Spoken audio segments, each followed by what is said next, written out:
बस्तर में नक्सल मुक्त बस्तर होने के बाद यहाँ के काष्ठ कला को अब वैश्विक पहचान मिलने वाली है। एक समय में जहाँ बस्तर बेल मेटल या फिर अन्य कला और आर्ट्स जो यहाँ के स्थानीय आदिवासी बनाते हैं उनको स्थानीय बाजारों में बेचा जाता था, मेला मड़ई में बेचा जाता था, लेकिन अब उनके कला और आर्ट को वैश्विक पहचान मिलने वाली है।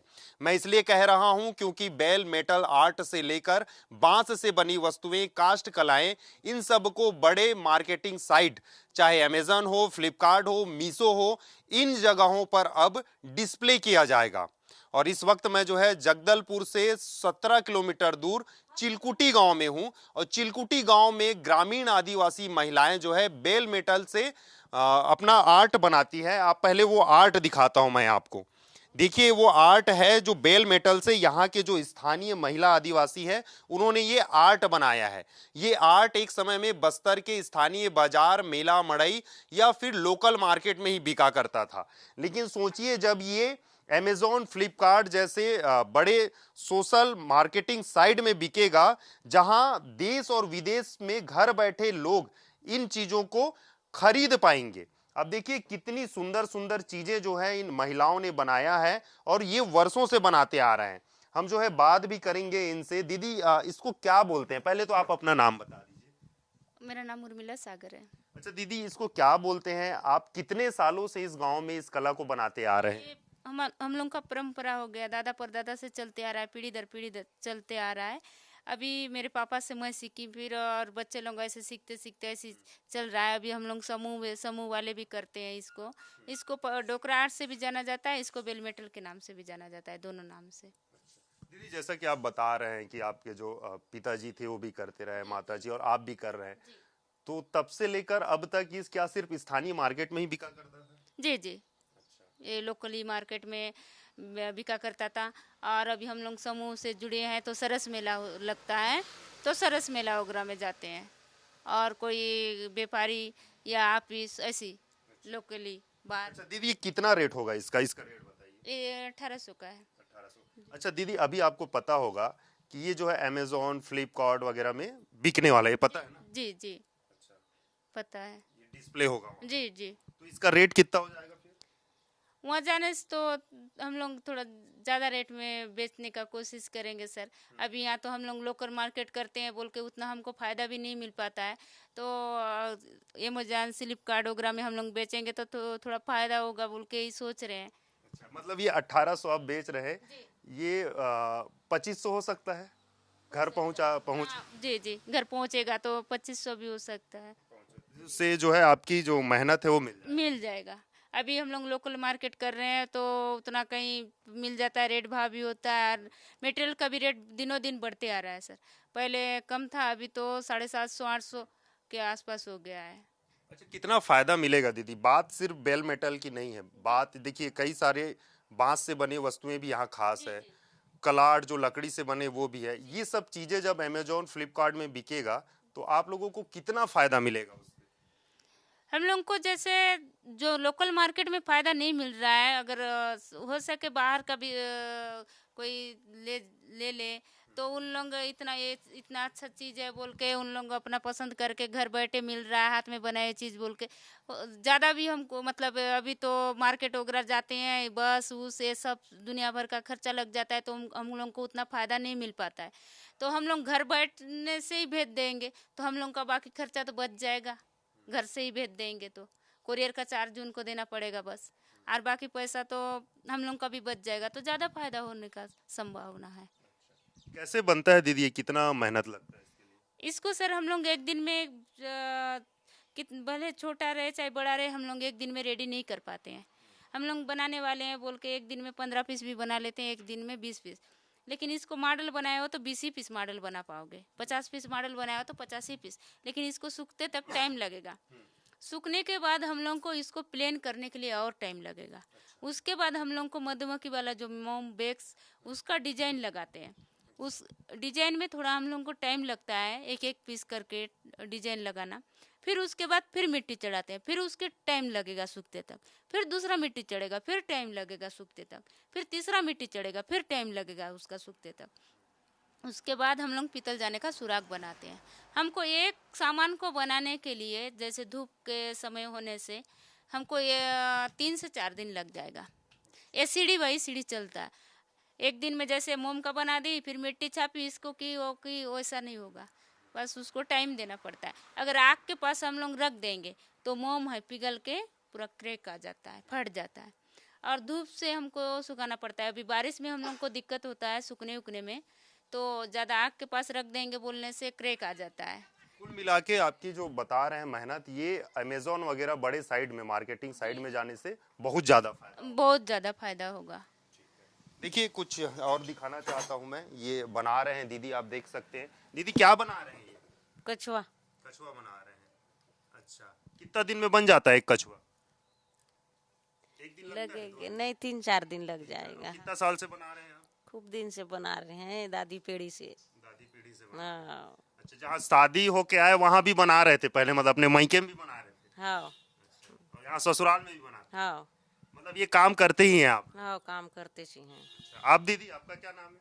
हरेला नाग है मेरा नाम। अच्छा, आप कब से बना रहे हैं दीदी? हम लोग भी परंपरा से बना रहे हैं। अच्छा, ये मेरे पापा से सीखे हैं। इनके पापा मामा, इनके माँ, इनके पापा तो दोनों ख़त्म हो गए, इनके भाई भी ख़त्म हो गए। मेरे पापा इनको रखे और मेरे पापा सिखाए। और ये लेडीज़ ऐसा है कि हम लोग का बेल मेटल काम जेंट्स ढलई में रखते। ये दीदी मेरे घर में है, दीदी पूरा जेंट्स का काम कर रहे थे। 1 किला भट्टी लगाते हैं, 1 किला एक ग्लेंडर करते हैं, 1 किला वोपिंग करते हैं, सब इनके इतना मतलब कोई लेडीज़ नहीं कर पाते हैं। ये जेंट्स के बराबर ये दीदी करते हैं जी। देखिए उर्मिला दीदी जो बता रही हैं वो समझना बहुत जरूरी है। ये बेल मेटल आर्ट है, बस्तर का वो आर्ट है जो पीढ़ियों से चला आ रहा है। यहाँ के दादा से परदादा तक जो है लोग इसी आर्ट को बनाते सीख रहे हैं। और उर्मिला दीदी भी उसी समय पहुंच गई है कि आज भी वो इस आर्ट को जिंदा रखी हुई है। लेकिन इन आर्टों को अब वैश्विक पहचान मिलने वाला है।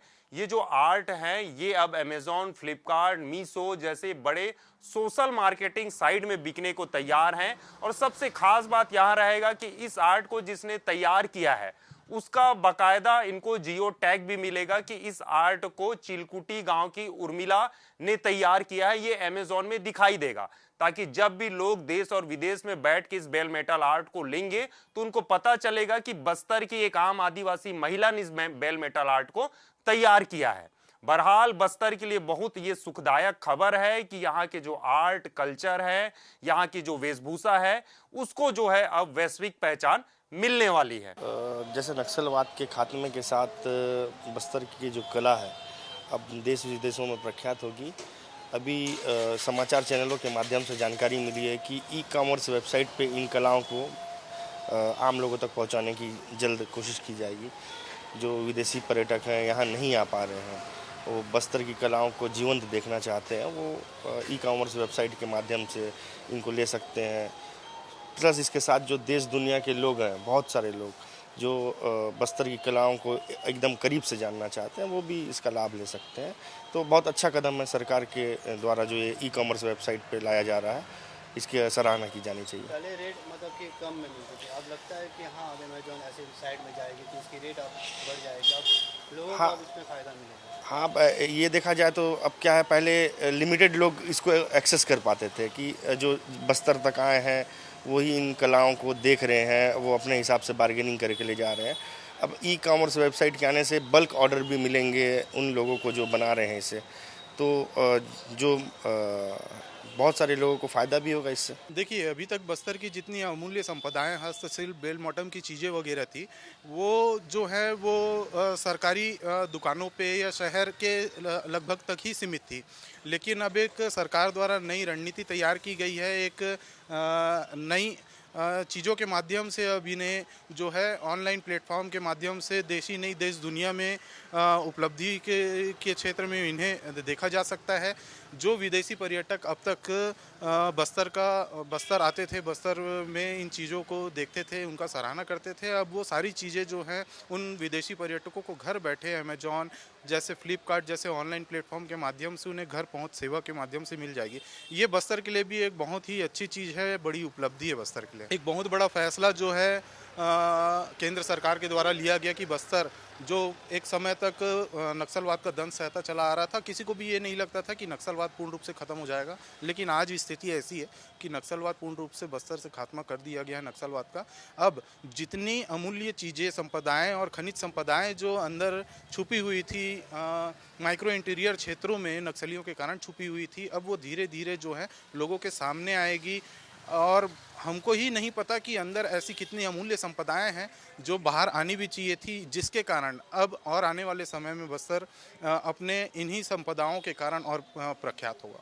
इससे हमारा जो छोटा से छोटा व्यापारी है जो बस्तर का गन मेटल बेचता है या लकड़ी का सामान जो बेचता है, ये देश दुनिया तक पहुंचेगी, उसका व्यापार बढ़ेगा। और यहाँ की जो हमारी कला है, बस्तर की कला, हर देश दुनिया में, हर देशों में पहुंचेगी। इससे हमारे बस्तर का नाम और बढ़ेगा। बिल्कुल आएंगे इससे, क्योंकि यहाँ पर पर्यटक भी भारी मात्रा में बढ़ने लगे हैं नक्सली उन्मूलन के बाद में। और उसके अलावा जो जंगलों में छोटे छोटे काम करते थे, जो वो अब खुलकर काम कर पा रहे, जंगल तक पहुँच पा रहे हैं। पहले एक भयभीत थे उन लोग नक्सलियों से। बिल्कुल उभर कर सामने आएगी। जो विलुप्त चीज़ें हैं, जितनी बस्तर की पुरानी कला है, वो उभर कर आएगी सामने। आपने जो पूछा है उसके बारे में बताना चाहूँगा कि बस्तर ज़िले में अभी एक स्पेशल प्रोजेक्ट के नाम से जो हम लोगों का जो यहाँ पे बस्तर ज़िले में जो हस्तशिल्प से आधारित जो हमारे शिल्पियाँ हैं, शिल्पी लोग हैं या कारीगर लोग हैं, उनके लिए एक स्पेशल प्रोजेक्ट के रूप में राज्य शासन की ओर से 1,80,00,000 रुपये की स्वीकृति मिली है। और इस 1,80,00,000 रुपये की स्वीकृति से हमारे बस्तर ज़िले में जो विविध प्रकार के जो हस्तशिल्प है, जैसे ढोकरा आर्ट है, सीसल आर्ट है, लकड़ी मूर्ति कला है, बांस कला है, और साथ ही साथ इसके टेराकोटा है और सूती वस्त्र कपड़े हैं। तो जो भी हैंडीक्राफ्ट से जितने भी रिलेटेड हमारे जो समूह की दीदियाँ या उनके परिवार के द्वारा बनाए जाते हैं, उनको हम लोग इस प्रोजेक्ट के माध्यम से किस प्रकार से इनके जो बाज़ार की मांग है, डिमांड है, उनके अनुसार हम इनको प्रशिक्षित करेंगे। और साथ ही साथ इनके जो उत्पाद है उसको हम इस परियोजना के तहत कैसे ई-कॉमर्स के तहत प्लेटफॉर्म में, जैसे अमेज़ोन है, फ्लिपकार्ट है, मेसो है, और भी जो बड़े बड़े प्लेटफॉर्म हैं, उसमें हम इनके प्रोडक्ट को ऑनलाइन सेल करने की पूरी योजना बनाई है। उसका जो उत्पाद है, वो उत्पाद की पहचान आर्टिसनों को नहीं मिल पाती है, लेकिन हम इस प्रोजेक्ट के माध्यम से उनके उत्पादों की जो पहचान है वो बनाएंगे। जैसे उदाहरण के लिए मैं बताना चाहूँगा कि बहुत जगह में जो बस्तर के जो प्रोडक्ट बिकते हैं, पर ये नहीं जानते हैं कि वो कहाँ बन रहा है, कौन बना रहा है, कैसे बन रहा है। तो हम इस प्रोजेक्ट के तहत हम ये आइडेंटिटी देना चाहते हैं कि जो अगर मान लीजिए ढोकरा आर्ट अलवाही में या गुनपुर में या खुरखोशा में या चिलकुटी में, कि जो भी आर्टिजन के द्वारा जो बनाया जा रहा है, तो जो खरीद रहा है वो देख सके कि यह जो प्रोडक्ट है वो किस गांव के किस आर्टिजन के द्वारा बनाया गया है, ताकि प्रोडक्ट की जो जानकारी है जो खरीद रहा है उसको भी पता चल पाए कि नहीं, सचमुच यह बस्तर के एक सुदूर अंचल के ग्रामों में इन हस्तशिल्प के द्वारा या हस्त कारीगरों के द्वारा इस उत्पाद को बनाया गया है, जिससे उस कारीगरों को भी एक सम्मान मिलेगा और जो खरीद रहे हैं उनको भी एक विश्वास होगा कि नहीं, यह सचमुच उत्पाद किसी गांव के अधीन में कारीगरों के द्वारा बनाया जा रहा है। तो स्पेशल प्रोजेक्ट का मकसद यही है कि कैसे हम उनके जो उत्पाद है उसका उचित मूल्य बाज़ार के मांग के अनुरूप उन लोगों को हम प्रोवाइड करवा सके। साथ ही साथ उनके जो आजीविका इस गतिविधियों से जो चल रही है, तो उसमें हम कैसे उनको बढ़ा सकें, यह भी हमारी इस स्पेशल प्रोजेक्ट के तहत में योजना है। कैमरा पर्सन संजू राव के साथ तामेश्वर सिन्हा, विस्तार न्यूज, जगदलपुर।